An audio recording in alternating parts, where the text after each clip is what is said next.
नमस्कार। और ये डेटा क्या कहता है मैं आप सबका एक बार फिर से स्वागत है। आज लगभग मेरे को ये चैनल चलाते हुए 1 साल हो गया है और इस 1 साल पूरा होने पर आप सबको एक बहुत बड़ा धन्यवाद तो बनता ही है। हमारे दर्शक हमें जो देखते हैं, आप सबको बहुत बहुत धन्यवाद। ये डेटा क्या कहता है कि टीम की हमेशा ये कोशिश रही है कि हम डेटा लेकर बात करें। वो डेटा हम ज़्यादातर सरकारी सूत्रों से ही इकट्ठा करते हैं या फिर विश्वसनीय सूत्रों से ही। कोशिश हमेशा ये रहती है कि राजनीति को बीच में नहीं लाएं। इस बीच मैंने अपनी चैनल ये डेटा क्या कहता है या व्हाट डज दिस डेटा से पर 70 से ज़्यादा वीडियोस अपलोड किए हैं, हिंदी और अंग्रेजी में। इसमें 25,000 से ज़्यादा अभी तक व्यूज आए हैं और आशा करते हैं कि आप लोग आगे भी इसी तरह सपोर्ट करते रहेंगे। चैनल को सब्सक्राइब करिए, लाइक करिए और जो भी बोलना है आप कमेंट्स में ज़रूर लिखिए। इस मौके पर मैं एक नई सीरीज या सेगमेंट शुरू कर रहा हूं जिसको मैंने नाम दिया है धन्यवाद। इस धन्यवाद या थैंक यू सीरीज में हम कुछ ऐसे लोगों को विजिट करेंगे जिन्होंने अपने कार्य की वजह से कुछ ऐसे काम किए जिनका बेनिफिट या फायदा आज हम लोगों को मिल रहा है, हमारी सरकारों को मिल रहा है। आज के राजनेताओं को तो हम कई बार धन्यवाद करते ही रहते हैं, जैसे कि मोदी जी को पिछले 7-8 साल में हमने कई बार धन्यवाद किया उनके बढ़िया काम के लिए। तो इस श्रृंखला का पहला एपिसोड मैं कर रहा हूँ धन्यवाद मनमोहन सिंह जी। आइए देखते हैं उन्होंने क्या ऐसा किया जिसका फायदा आज हम लोगों को हो रहा है। अभी 2 दिन पहले निर्मला सीतारामन जी ने एक ट्वीट किया कि यूपीआई रिकॉर्ड्स 6 बिलियन ट्रांजैक्शन, यानी कि यूपीआई जैसे कि गूगल पे या फोन पे, उस पर जुलाई के महीने में 600 करोड़ से ज़्यादा ट्रांजैक्शंस हुए हैं और ये आज तक का सबसे हाईएस्ट फिगर है। अक्टूबर 2019 में यूपीआई ट्रांजैक्शंस पहली बार 100 करोड़ क्रॉस किए थे। निर्मला सीतारामन की इस ट्वीट का प्रधानमंत्री मोदी जी ने रिप्लाई दिया। इसके जवाब में मोदी जी ने कहा कि ये एक उत्कृष्ट उपलब्धि है। ये कई नई तकनीकों को अपनाने और अर्थव्यवस्था को स्वच्छ बनाने के लिए भारत के लोगों के सामूहिक संकल्प को की मैं सराहना करता हूँ। कोविड के दौरान, महामारी के दौरान डिजिटल भुगतान विशेष रूप से सहायक थी। 2020 में पेटीएम को हमारे देश में एक अच्छा खासा पुश मिला था। उसमें आपको याद होगा कि फुल पेज ऐड उन्होंने दिया था जिसमें मोदी जी की तस्वीर भी लगाई गई थी। इंसिडेंटली अभी जब मैं ये कार्यक्रम रिकॉर्ड कर रहा हूँ तो मेरे फ़ोन पर एक मैसेज आया है कि पेटीएम डाउन है और लोगों को एक तकलीफ हो रही है ट्रांजैक्शंस करने में।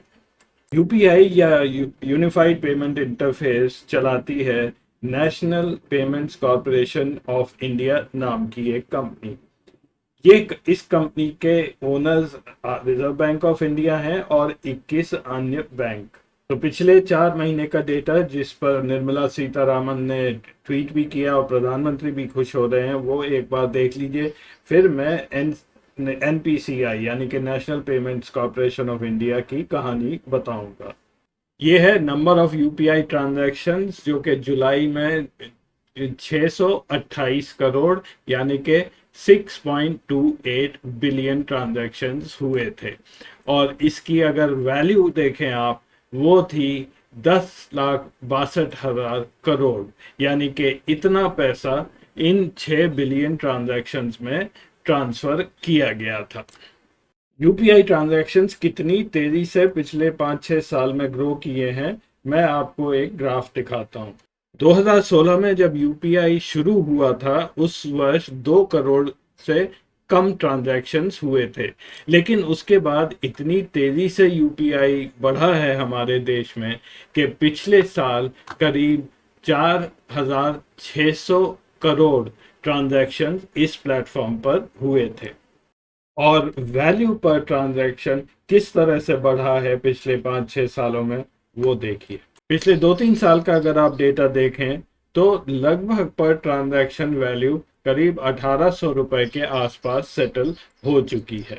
अब इसका ये मतलब है कि यूपीआई ना केवल छोटे मोटे पेमेंट करने के लिए है कि सब्जी खरीदी 50 रुपया या 100 रुपया, केवल उसके लिए नहीं अब इस्तेमाल हो रहा है। इस पर लोग काफी ज्यादा पैसा इस पर ट्रांसफर करते हैं। इसका ये मतलब है कि उनको इस स्कीम पर काफी भरोसा हो चुका है। क्योंकि यूपीआई 2016 में शुरू हुई थी, तो ऐसा माना जाता है कि ये मोदी सरकार की स्कीम थी, ये उन्हीं का प्लान था। और शायद मोदी सरकार भी, खासकर निर्मला सीतारामन जी, ये मानने लगी हैं कि ये उन्हीं की स्कीम थी, इसलिए बढ़ चढ़कर वो यूपीआई के बारे में ट्वीट करती रहती हैं। तो चलिए यूपीआई और national payments corporation of India की थोड़ा सा इतिहास जानते हैं। सितंबर 2013 से सितंबर 2016 तक रिजर्व बैंक के गवर्नर रघुराम राजन थे। इससे पहले वो मनमोहन सिंह के चीफ इकोनॉमिक एडवाइजर भी रह चुके थे। रघुराम राजन ने काफी रिफॉर्म्स किए थे इंडियन फाइनेंशियल सिस्टम में, और उनमें से एक यूपीआई था। यूपीआई भी रघुराम राजन का ही ब्रेन चाइल्ड था। अपना कार्यकाल समाप्त करने से कुछ ही दिन पहले 26 अगस्त 2016 को रघुराम राजन ने यूपीआई का इनॉग्रेशन किया था, और उस मौके पर उन्होंने कहा था कि इससे भारतीय इकोनॉमी जो है वो कैशलेस फ्यूचर की तरफ बढ़ेगी और पेमेंट्स करना बहुत ही आसान हो जाएगा।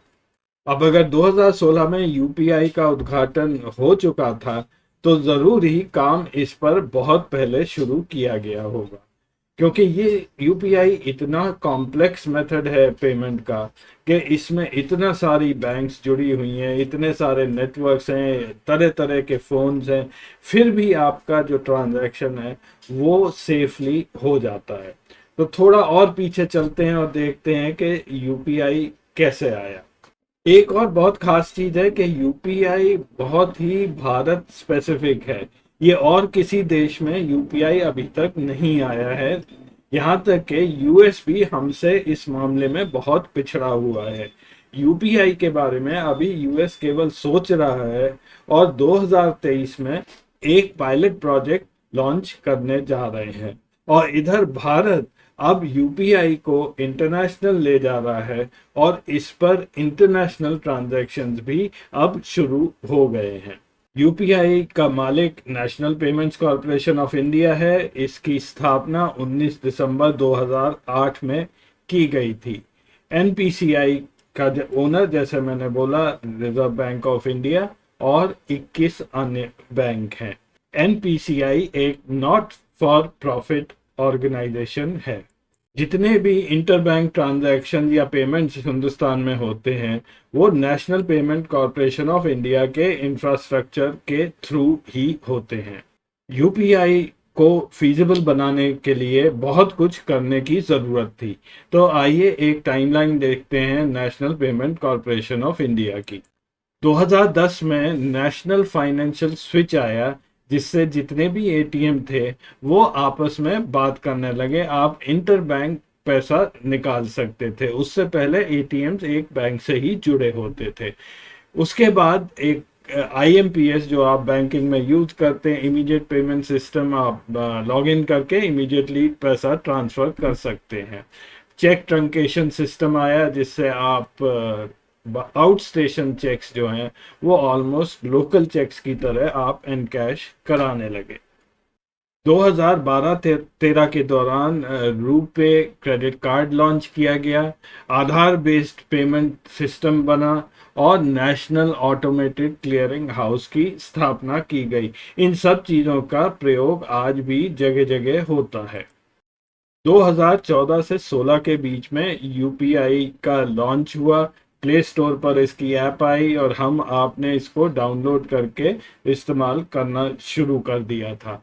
एक और बहुत ही खास फैसिलिटी है एनपीसीआई की, जो सब लोग नहीं जानते हैं, वो है *99, या इसको यूडीडीएस भी बोलते हैं। ये इस मेथड द्वारा आप पैसा ट्रांसफर कर सकते हैं बगैर डेटा कनेक्शन के। ये मैं किसी और दिन आपको इस बारे में सूचित करूंगा। 2016 में एनपीसीआई ने फास्टैग रिलीज किया और Bhim application, Bharat interface for money transfer, और इसके साथ ही रुपे का क्रेडिट कार्ड भी रिलीज किया। इससे पहले रुपे डेबिट कार्ड ही अवेलेबल था। अगस्त 2018 में यूपीआई 2.0 रिलीज किया गया। इसमें खास बात ये थी कि थर्ड पार्टी एप्स अब यूपीआई का इस्तेमाल कर सकती थी, और इसके साथ ही फिर आने लगा गूगल पे, पेटीएम, फोन पे और अन्य प्राइवेट एप्स। और 2019 में एक पायलट प्रोजेक्ट लॉन्च किया यूपीआई का इंटरनेशनल इंटरफेस। मार्च 2020 से यूपीआई इंटरनेशनल फॉर्मली रिलीज हो चुका है। इसका इस्तेमाल गल्फ से पैसा भेजने के लिए काफ़ी किया जा रहा है, लेकिन ये अभी अन्य देशों में अवेलेबल नहीं है। यूपीए 2 के दौरान जब मनमोहन सिंह जी ने ये स्कीम को अप्रूव किया था, तब उसमें एक बहुत खास बात थी। उसमें ये बोला गया था कि यूपीआई ट्रांजैक्शंस पर कोई पैसा नहीं लगेगा, यानी कि ये फ्री रहेंगे, और जो भी इस पर खर्चा है वो बैंक्स को उठाना पड़ेगा। जैसा कि आप जानते हैं, अगर आप डेबिट या क्रेडिट कार्ड का इस्तेमाल करते हैं तो मर्चेंट को एक सर्टेन अमाउंट एक का पैसा बैंक को देना पड़ता है, और ये परसेंटेजेस फिक्स्ड हैं। अगर यूपीआई नहीं होता और यही ट्रांजैक्शंस हम लोग डेबिट कार्ड से करते, तो देखिए बैंक्स को कितना फायदा होना था।